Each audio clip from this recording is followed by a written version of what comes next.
युद्ध के मैदान से इस वक्त बड़ी खबर आ रही है। यूक्रेनी कब्जे वाले खेरसोन पर रूसी हमले हुए। रिहायशी इमारत पर गिरा रूसी ड्रोन। रूसी हमले में इमारत को बड़ा नुकसान पहुंचा है। हमले में आम नागरिकों की मौत की खबर भी सामने आ रही है।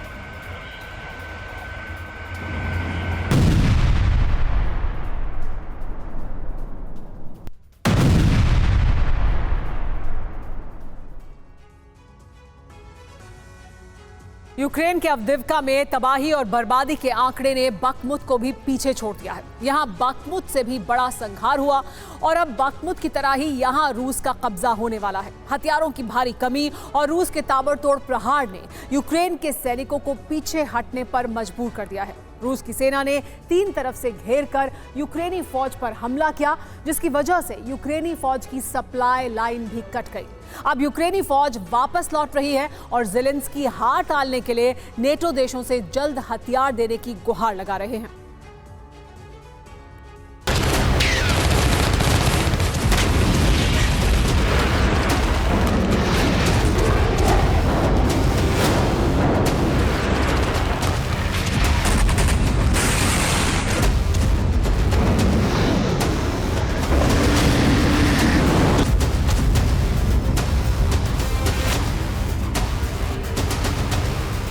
सन्नाटे के बीच रह रहकर गूंज रहे हैं धमाके।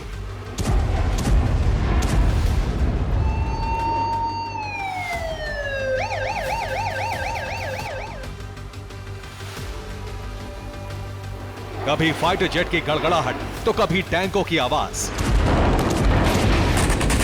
यूक्रेन का एक और शहर पूरी तरह से बर्बाद हो चुका है। हजारों इमारतों वाले शहर में टूटी फूटी दीवारें और अध जली इमारतें नजर आती हैं। अवदीव्का का एक भी कोना सलामत नहीं बचा। एक भी इमारत नहीं बची। शहर के नाम पर यहां सिर्फ खंडहर ही खंडहर है।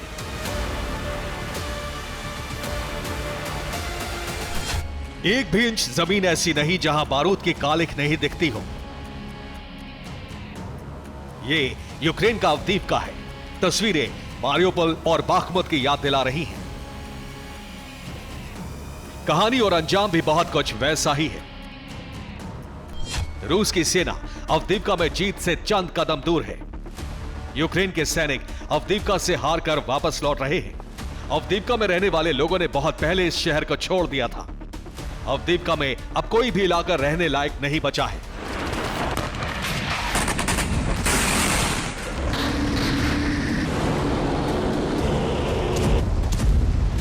यूक्रेन के राष्ट्रपति ज़ेलेंस्की मदद की गुहार लगा रहे हैं ताकि यूक्रेन की सेना अवदीव्का को बचा सके, लेकिन हथियारों की नई खेप आने में अभी और वक्त लग सकता है। फिलहाल अवदीव्का में बचे गिनती के सैनिक छिपकर रूसी फौज से मुकाबले की कोशिश कर रहे हैं।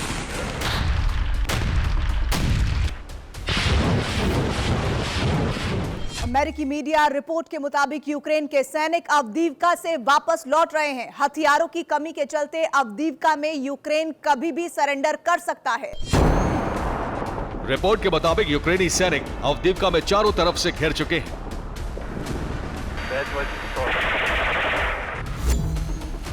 सप्लाई रूट बंद हो चुका है।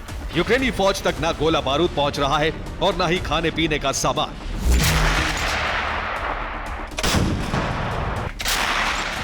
ऐसे में यूक्रेनी सेना के लिए अवदीव्का में डटे रहना बेहद मुश्किल है। हालांकि एक रिपोर्ट में दावा किया गया है कि यूक्रेनी सेना ने एक नया रास्ता तलाश लिया है। यूक्रेन की सेना ने एक रिजर्व रूट का सहारा लिया है। रिजर्व रूट से सप्लाई की जगह वापसी हो रही है। यूक्रेन के सैनिक रिजर्व रूट से नया मोर्चा बनाने की कोशिश में हैं। रूस अवदीव्का पर कब्जे के लिए इतना जोर क्यों लगा रहा है और क्यों यहां मारियोपोल जैसे हालात बनने के आसार हैं, ये आपको बताते हैं।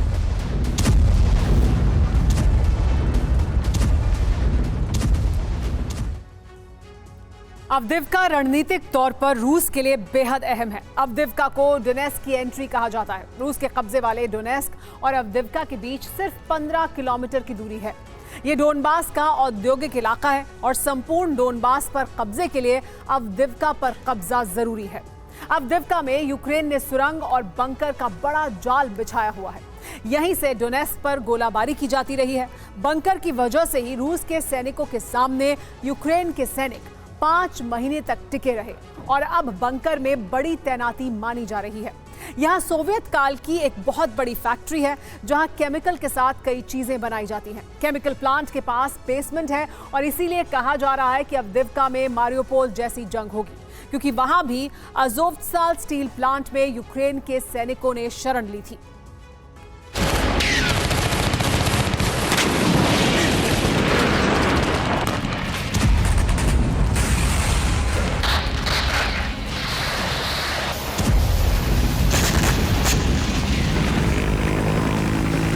रूस की सेना ने अक्टूबर 2023 में अवदिव्का का मिशन शुरू किया था। डोनेट्स्क को सुरक्षित बनाने के लिए रूस की आर्मी इस इलाके पर कब्जे की कोशिश में थी। रूस ने अवदिव्का में पूरी ताकत से हमला किया था। 50,000 सैनिकों को मिशन में लगाया गया था। आर्मर्ड बटालियन और टैंकों की भारी तैनाती की गई। बाखमुत को 3 तरफ से घेरने की रणनीति बनी। सप्लाई लाइन काटकर 3 तरफ से हमला किया गया। रूस की आर्मी ने यहां भी बाखमुत का फॉर्मूला चला और ऑपरेशन मीट ग्राइंडर की तरह ही यूक्रेन की सेना को घेरने की रणनीति भी।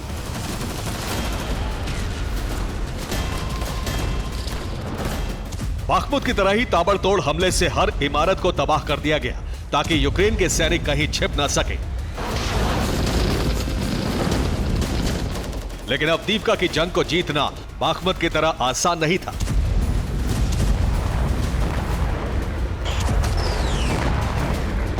अवदिव्का में यूक्रेनी फौज के कई बंकर हैं।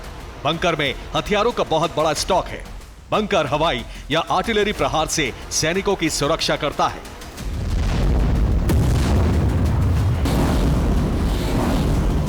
लेकिन लगातार हमले से यूक्रेनी सैनिकों के लिए मुकाबला करना मुश्किल हो गया।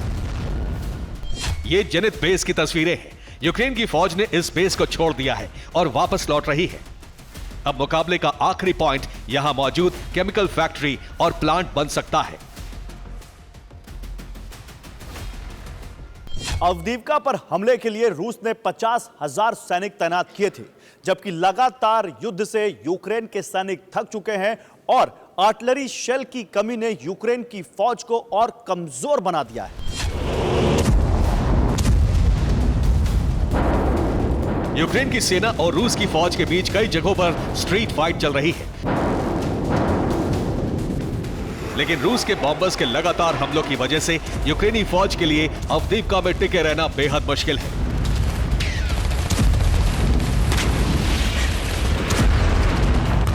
हालांकि यूक्रेन के नए आर्मी चीफ अब भी दावा कर रहे हैं कि यूक्रेन की सेना मजबूत पोजीशन बनाने में कामयाब होगी, लेकिन कैसे, इसका खुलासा नहीं किया गया। अवदिव्का में बढ़त बनाने के साथ साथ रूस ने डोनेट्स्क में भी हमला तेज कर दिया है। दक्षिण डोनेट्स्क में 14 ठिकानों पर हवाई हमला किया गया। फाइटर जेट और ड्रोन से यूक्रेनी मोर्चों में भी तबाही की गई। यूक्रेन के हथियार गोदाम और इलेक्ट्रॉनिक वॉर स्टेशन नष्ट हो गए। अवदिव्का में यूक्रेनी सेना के कमजोर पड़ते ही अब तैयारी डोनेट्स्क में यूक्रेनी सैनिकों को खदेड़ने की है। रूस ने KA-52 एलिगेटर और Mi-35M हेलीकॉप्टर को हमले के लिए लगाया है। ये हेलीकॉप्टर्स यूक्रेन के ठिकानों को चुन चुन कर तबाह कर रहे हैं। 24 घंटे में यूक्रेन के 140 ठिकानों पर बमबारी की गई। यूक्रेन के 305 सैनिकों की मौत का दावा किया गया है। ब्रैडली, हॉवित्जर और कई यूक्रेनी सैन्य वाहन नष्ट हो गए।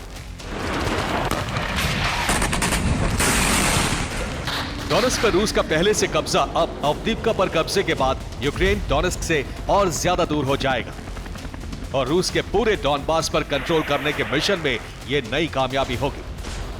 Bureau report, TV9, Bharatvarsh. अरब में घिरा अमेरिका अब आर पार की जंग करने की तैयारी कर चुका है, इसलिए वो ईरान के हथियारों की जासूसी करा रहा है। इसकी शुरुआत फारस की खाड़ी में मौजूद ईरान के युद्धपोत से की गई, यानी अब अरब में साइबर हमलों की शुरुआत हो चुकी है। दूसरी तरफ ईरान ने भी विध्वंसक तैयारी शुरू कर दी है। अमेरिका और इजराइल जैसे सैन्य ठिकाने बनाकर तबाही का रिहर्सल किया जा रहा है, जिससे पेंटागन में खलबली मची हुई है, क्योंकि अगर युद्ध हुआ तो अमेरिका और इजराइल को 2 मोर्चों पर युद्ध लड़ना होगा। ईरानी प्रॉक्सी के गुरिल्ला घात के अलावा ईरान से सीधे टकराव की आशंका तेज हो गई है।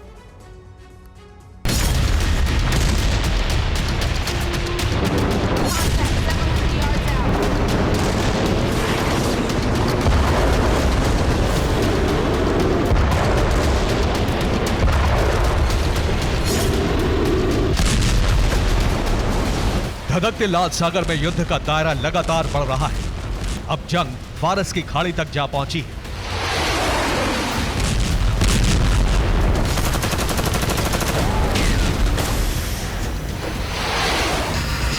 हालांकि अभी बारूदी युद्ध सिर्फ लाल सागर में धधक रहा है, लेकिन फारस की खाड़ी में मौजूद ईरानी युद्धपोत पर अमेरिका ने साइबर अटैक करके अपने इरादे जाहिर कर दिए हैं।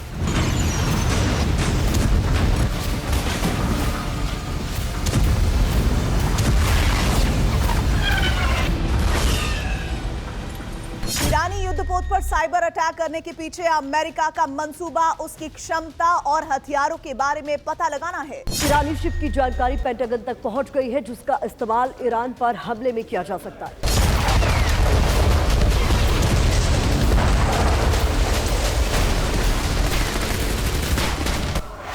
इसके अलावा अमेरिका के टारगेट पर लाल सागर में मौजूद ईरानी शिप है, साथ ही अदन की खाड़ी में खड़ा युद्धपोत है और फारस की खाड़ी में मौजूद जितने भी ईरानी शिप हैं उन पर साइबर अटैक का खतरा है। एनबीसी न्यूज की रिपोर्ट के मुताबिक 1 हफ्ते पहले साइबर हमला किया गया था। इसी दौरान इराक सीरिया में ईरानी प्रॉक्सी के ठिकानों पर भी एयर स्ट्राइक की गई।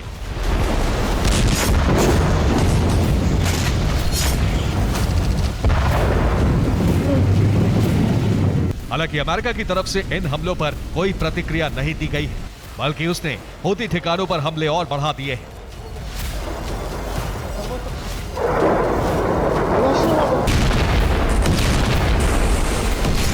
लेकिन ईरान ने अपने युद्धपोत से बैलिस्टिक मिसाइल दागकर बता दिया है कि ईरान युद्ध की कितनी जबरदस्त तैयारी कर चुका है। ये उसी का वीडियो है।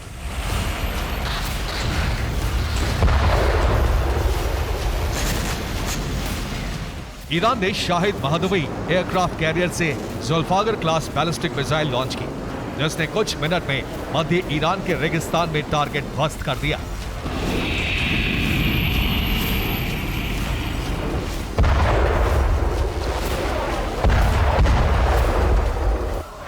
जिस मिसाइल को युद्धपोत से दागा गया उसकी रेंज 750 किलोमीटर है, जिससे युद्धपोत के अलावा एयरक्राफ्ट से भी दागा जा सकता है, यानी जमीन से हवा में और हवा से जमीन पर हमला करने में ये सक्षम है। IRGC ने दावा किया है कि वो 1750 किलोमीटर रेंज तक की मिसाइल बना चुका है, जिसका इस्तेमाल कुछ दिन पहले इराक सीरिया में अमेरिकी सैन्य ठिकानों पर हमले में किया गया था।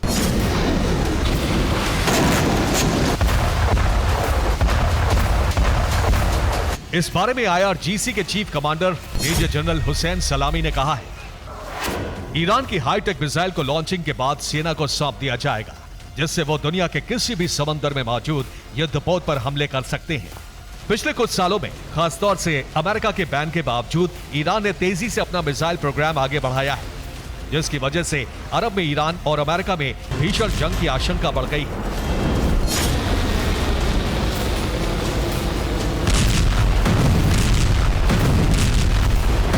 एक तरफ अमेरिका ने हूती और दूसरे प्रॉक्सी संगठनों पर हमले बढ़ा दिए हैं, दूसरी तरफ ईरान ने अपने प्रॉक्सी संगठनों को हथियार पहुंचाकर अमेरिका की घेराबंदी कर दी है। यही वजह है कि अदन की खाड़ी के पास ब्रिटिश जहाज लाइका विटोस पर मिसाइल हमला किया गया। हालांकि ब्रिटेन ने हमले में ज्यादा नुकसान से इनकार किया है, जबकि हूती के प्रवक्ता याहिया सारी ने कहा है, हूती के लड़ाकों ने यमन की नेवल फोर्स के साथ मिलकर लाइका विटोस को घेर लिया, फिर उसे अदन की खाड़ी से लाल सागर में जाने का रास्ता रोक दिया। हम इसी तरह हमले करते रहेंगे जब तक हमास पर इजराइल हमले नहीं रोकता।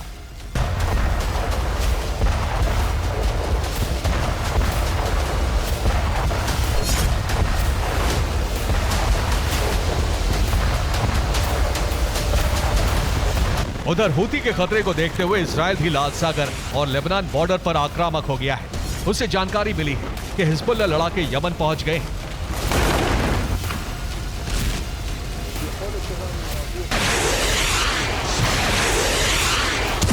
एटमी युद्ध के आसार बन चुके हैं। कहा जा रहा है कि ईरान ने भी जबरदस्त तैयारी शुरू कर दी है।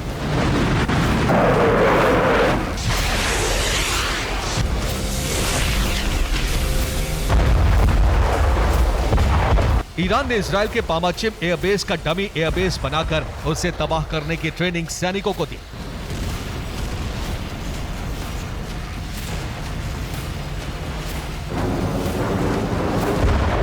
एयरबेस के हैंगरों पर हमले के बाद इमाद और काद्र मिसाइल का इस्तेमाल किया।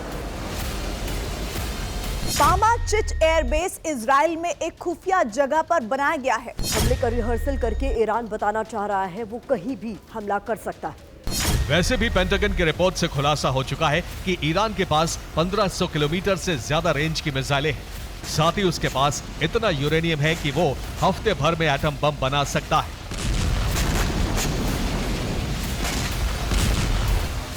यानी अगर ईरान पर हमला हुआ तो वो कम से कम इजराइल में भारी तबाही मचा सकता है। इसके अलावा यूरोप के कई देश भी उसके टारगेट पर आ जाएंगे, जबकि अमेरिका पहले से ही अरब में फंसा हुआ है। Bureau report, TV9 Bharatvarsh.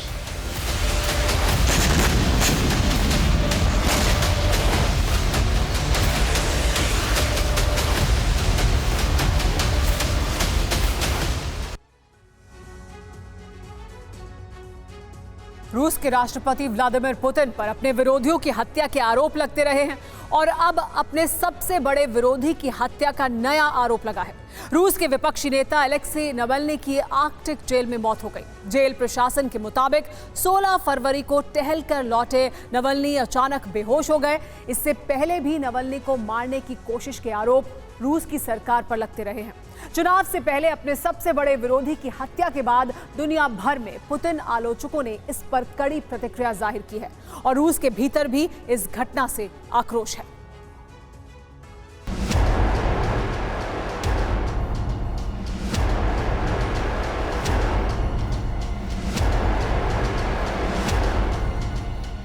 Putin जितना अपने अंदाज, स्टाइल और राजशाही जीवन के लिए प्रसिद्ध हैं, उतने ही अपने विरोधियों की हत्या के लिए कुख्यात हैं।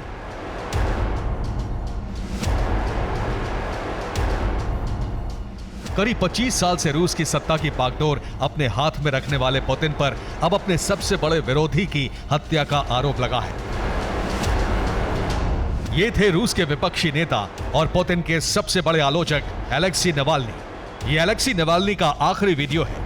10 जनवरी 2024 को नवाल्नी मॉस्को से 1000 किलोमीटर दूर आर्कटिक की खार्प जेल में बंद थे और वीडियो कॉन्फ्रेंसिंग के जरिए उनकी कोर्ट में पेशी हुई थी।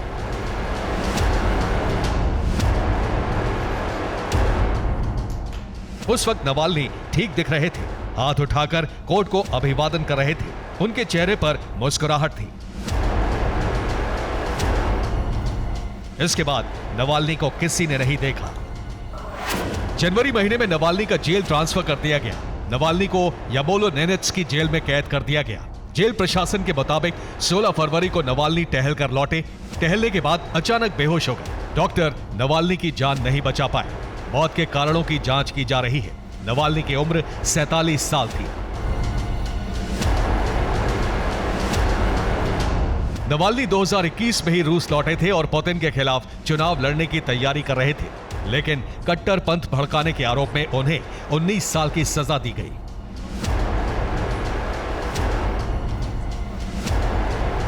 सजा काटते नवाल्नी की अचानक मौत हो गई और अब विश्व मीडिया इसे पुतिन की साजिश करार दे रहा है।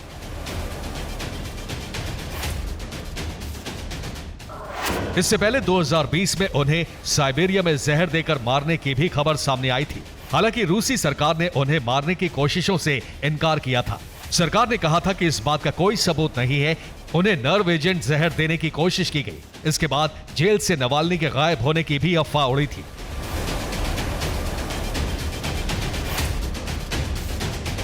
जनवरी 2021 में रूस लौटने पर नवाल्नी को 2013 के धोखाधड़ी मामले में तुरंत जेल भेज दिया गया था, जिसे उन्होंने राजनीति से प्रेरित बताकर खारिज कर दिया था। उन्होंने पुतिन के यूक्रेन के खिलाफ युद्ध छेड़ने के फैसले का विरोध किया और रूस की जनता को इसके खिलाफ खड़ा करने के लिए अभियान भी चलाया। नवाल्नी पर 2017 में जानलेवा हमला हुआ था। साल 2018 में उन्होंने राष्ट्रपति चुनाव में खड़ा होने का ऐलान किया था, लेकिन धोखाधड़ी का आरोप लगाकर उन्हें 30 दिन जेल में डाल दिया गया। उस वक्त नवाल्नी ने पुतिन के खिलाफ बड़ा अभियान चलाने का ऐलान किया था। नवाल्नी के समर्थक उन्हें रूस की राजनीति का भविष्य मानते थे। नवाल्नी के समर्थकों में उनकी मौत से आक्रोश है, लेकिन रूस की राजनीति के जानकार ये भी मानते हैं कि यह पुतिन के किसी विरोधी की साजिश हो सकती है। जानकार मानते हैं कि चुनाव से पहले पुतिन अपने विरोधी की हत्या का जोखिम नहीं लेंगे। इस बात की आशंका है कि पुतिन की टीम में ही उनके किसी विरोधी ने हत्या की साजिश रची हो। पुतिन के बाकी विरोधियों की तरह ही नवाल्नी की मौत कई सवाल छोड़ गई है, जिनके सही जवाब शायद कभी नहीं मिलेंगे। Bureau report, TV9 Bharatvarsh.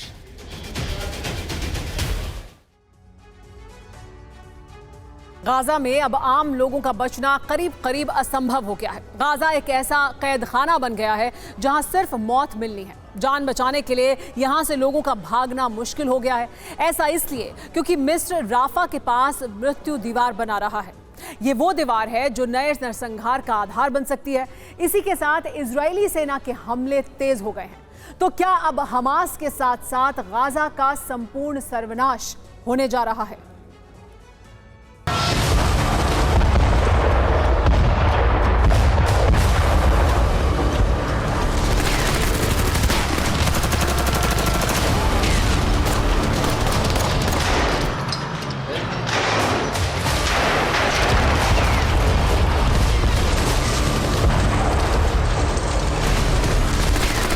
Gaza अब वो कैद खाना बन गया है जहां से बचकर निकलना नामुमकिन हो गया है।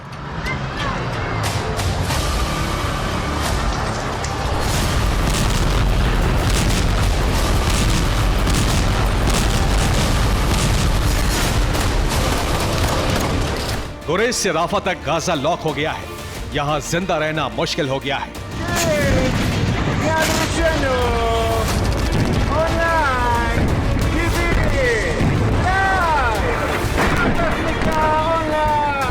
इजराइल और मिस्र ने ऐसी मृत्यु दीवार खड़ी कर दी है जिसे पार करना असंभव है।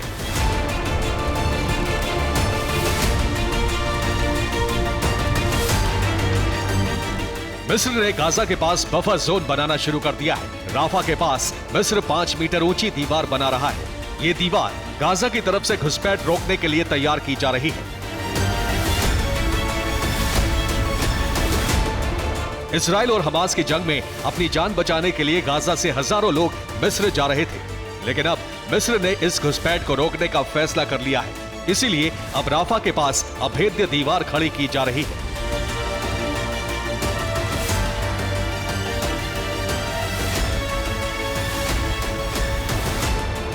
एक तरफ गाजा को लॉक किया जा रहा है तो दूसरी तरफ खान यूनिस और राफा में इजराइल के हमले तेज हो गए हैं। इजरायली सेना इतने भीषण हमले कर रही है कि गाजा में त्राहिमाम मचा हुआ है।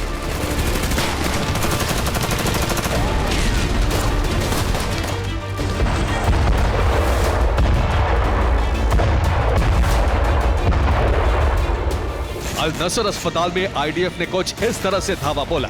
अस्पताल के नीचे हमास की सुरंग थी जिसे नेतन्याहू सेना ने बर्बाद कर दिया।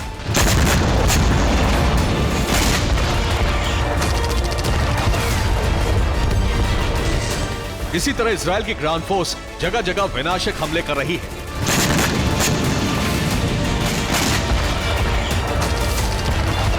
हमास भी इजरायली धरती को रॉकेट प्रहार से दहलाने की कोशिश कर रहा है।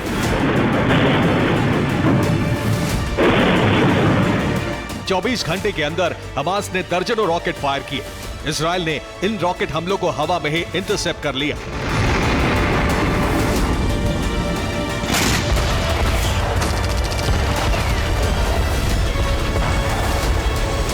एक तरफ गाजा लॉक हो चुका है तो दूसरी तरफ आईडीएफ के हमले तेज हो गए हैं। गाजा के लोग अब युद्ध क्षेत्र में फंस चुके हैं। जान बचाने के लिए भी जगह नहीं बची है।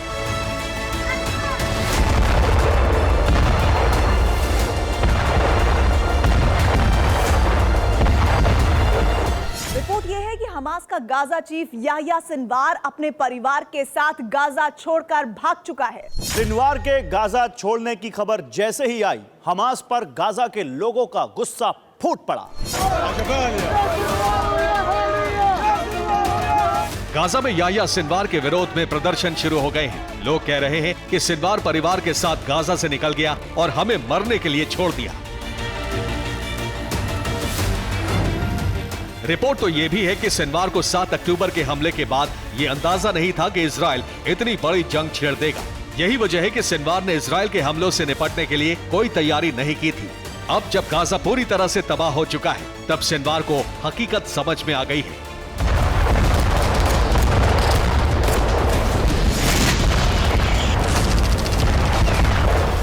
इसी के बाद सिनवार गाजा छोड़कर भाग चुका है। गाजा से सिनवार का भागना इस बात का संकेत है कि अब हमास की कमर टूट चुकी है। नेतन्याहू सेना का लक्ष्य बहुत जल्द पूरा होने वाला है, यानी गाजा हमास से मुक्त होने वाला है। Bureau report, TV9 Bharatvarsh.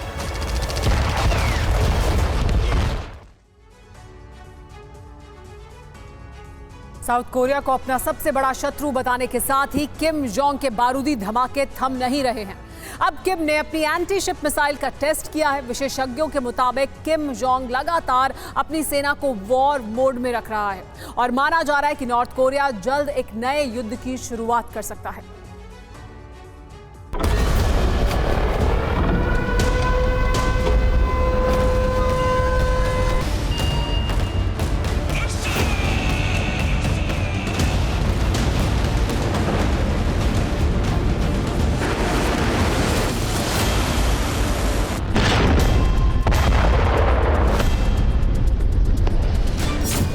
कभी क्रूज मिसाइलों का धमाका,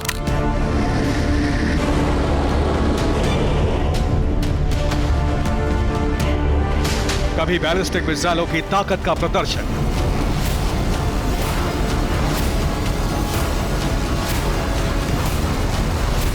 किम जोंग के हथियारों के टेस्ट का सिलसिला थमने का नाम नहीं ले रहा।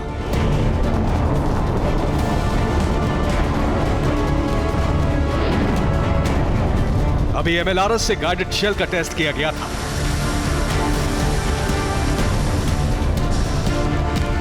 फिर नॉर्थ कोरिया ने क्रूज मिसाइलों का टेस्ट कर लिया।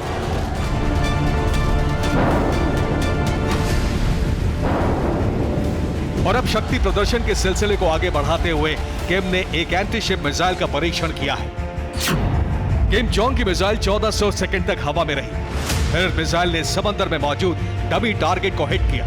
समंदर में मिसाइल के धमाके को साउथ कोरिया के लिए धमकी माना जा रहा है। यूक्रेन, गाजा और लेबनान, रेड सी में जबरदस्त तनाव के बीच किम जोंग ने भले ही युद्ध का ऐलान नहीं किया है, लेकिन नॉर्थ कोरिया एक दिन भी शांत नहीं रहा है।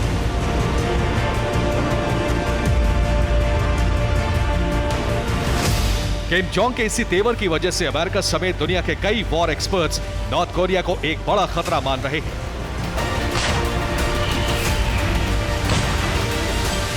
किम जोंग ने विवादित इलाके में गोलाबारी करके और साउथ कोरिया को लगातार धमकी देकर यह साबित कर दिया है कि साउथ कोरिया के एक उकसावे से इलाके में युद्ध छिड़ सकता है।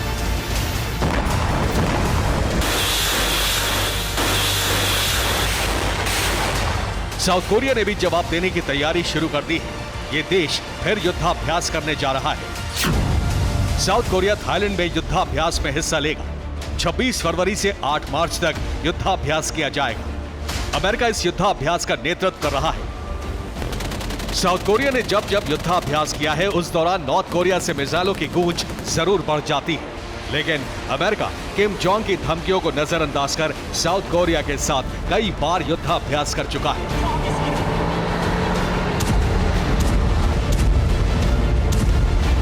अब एक बार फिर किम जोंग इससे उकसावे वाला एक्शन बता सकते हैं।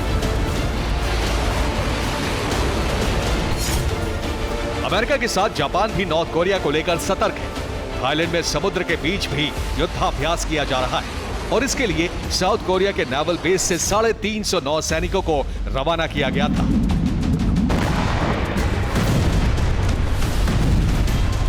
माना जा रहा है कि नॉर्थ कोरिया ने अपनी एंटी शिप मिसाइल का प्रदर्शन करके ये जताने की कोशिश की है कि समुद्र में साउथ कोरिया के सैनिकों को कभी भी ठिकाने लगाया जा सकता है। Bureau report, TV9 Bharatvarsh. Putin के एक बयान को लेकर अमेरिका में सियासी हलचल बढ़ गई है। बाइडेन और ट्रंप को लेकर रणनीतिक समीकरण बदल गए हैं, जिससे ये फैसला करना मुश्किल हो चला है कि प्रेसिडेंट चुनाव में कौन बाजी मार सकता है। आखिर पुतिन ने मॉस्को से बैठे बैठे कैसे व्हाइट हाउस की नींद उड़ा दी, इस एक्सक्लूसिव रिपोर्ट में आप भी समझिए।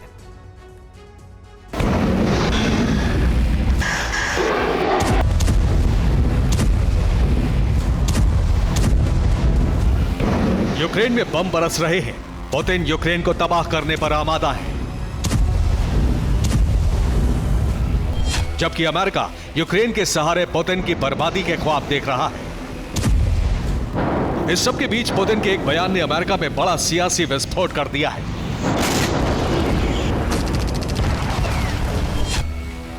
पुतिन का यह बयान अमेरिका के राष्ट्रपति चुनाव से पहले आया है। इसमें वो खुलकर बाइडेन का समर्थन करते दिखाई दे रहे हैं, जबकि पिछले चुनावों में बाइडेन ने पुतिन पर ट्रंप के समर्थन का आरोप लगाया था। लेकिन इस दफा पुतिन ने जो बाइडेन की तारीफ करके सबको चौंका दिया है।